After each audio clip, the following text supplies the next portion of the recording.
Rock of Ages, 3 American Sestinas. No wonder, Floyd. Wasn't nothing you could have done about it, Floyd, but these weeks have taken their certain toll. Who could have figured there was going to be a clash of wills over something like burying the dead? The most we anticipated were kinks to be ironed out. We were, after all, a band. Yes, that's right, Floyd. A band of steel, a steely band. Could have withstood a heavier backlash than we did, and damn it if you don't know it, Floyd. If that moron hadn't gone playing with the dead, messing around with stones and magic inks, and the police didn't buy his story at all. Ha! How much credence did they pay him? None at all. Only as much as might leave him half dead. Come on, you're party to the same truth I am, Floyd. Through the veneer of his lie, they could spy the kinks, though he made as if nothing had happened, as if he'd squirmed that way just 'cause he was ticklish. Well, you got your own take on it. We're bound to clash, despite seeing eye to eye elsewise, Floyd. I guess I never figured we'd have to disband this soon. His shenanigans have taken their toll. Deep purple, velvet, crimson, or pink inks would have done. Why he painted Sunday with as dead a pitch as this obsidian black? But he's dead. So much for blind faith in our merry band. 'Cause we've toppled like a row of dominoes, Floyd. Done in without even having heard a bell toll, an alarm to go off, or a cymbal clash. Haven't they ironed us out like so many kinks in the fabric ruined by his damned magic inks? And now, instead of a bash, it's backlash. Had we better planned, we wouldn't have to disband, just like lulling wavelets in a drifting atoll in the Keys or the Med. But now he's dead. I'm annoyed you ain't saying more for yourself, Floyd. There was a clash of wills, we got our asses banned. We're kinks in the traffic, an unpaid toll. No wonder they wanted him dead. No wonder, Floyd.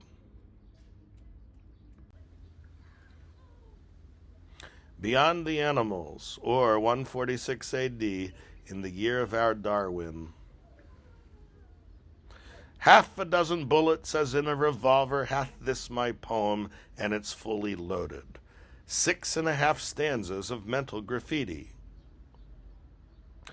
There are those who lament that gray doesn't run blonde, that men don't devolve into animals, that reaping doesn't predate sowing and harvest. Indeed, but such woes are not among the hardest that we must bear by way of entreaty. For who is unmindful of that slick palaver fed into the jaws of media cannibals who don't yet know that news is outmoded?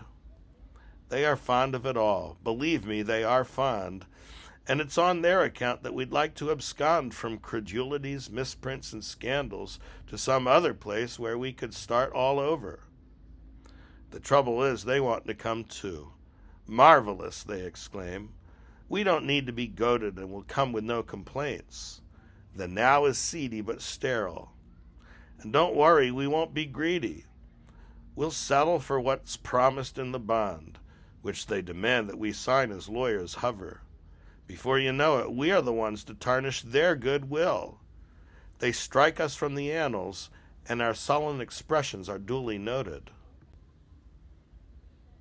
This situation must not go unexploded if we're not to have our ambitions pawned and recommissioned by each upstart Oliver newly arisen from the ranks of the needy, thinking to impress with how he handles the weight of opinion and how he can harness public discourse to the now's bewitching harvest.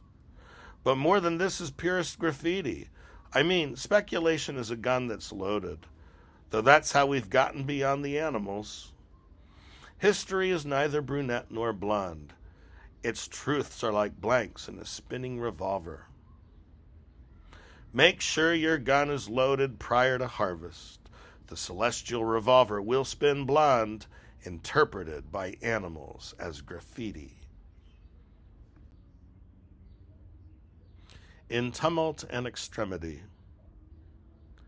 In the dream I find myself upon a road. On my right is a broken-down barrow, presumably to be used to remove the waste of which it's part. Further, I'm to do it myself. Thousands of fragments of a shattered rock. The barrow itself's in shambles, too much to heft. Not knowing where to begin, I look to my left and find a contrasting vision of wealth, as elusive of description as the marrow of one's forgotten Edenic abode, where the seeds of one's desires are encased. Which will it be, the waste or the marrowy block? Suddenly, I am mindful of a ticking clock and wonder if there is time to borrow. It's impossible to say whether time has slowed, or if I'm at the hands of a merciless elf, working me as a warp against time's weft, some thread to be tied off or a string to be laced. Upon my tongue there is an alternating taste of grit from the rubble and, from the crock of dreams across from that waste at its antipode, a sugary sweetness suggestive of ill health. Now the road gives out and becomes a cleft, furrowing into the distance like an arrow. The clock that I can't read continues to harrow. My indecision deepens with my haste, and I can't determine how to assume that load on the one side or find a door at which to knock at the other. I'm utterly bereft and consider all existence is waste and pelf. Suddenly I unwind through a note of myself. I wake amid new heaps of gleaming waste. Somebody's laid me down in a red wheelbarrow. I think my dust is a part of this whirling rock, comprising but a fraction of its heft. This thing's got a seat and an engine. Where's the road? I've been granted this barrow to remove such waste as lines myself, but it's too much to heft. There are others on this rock. I must find the road.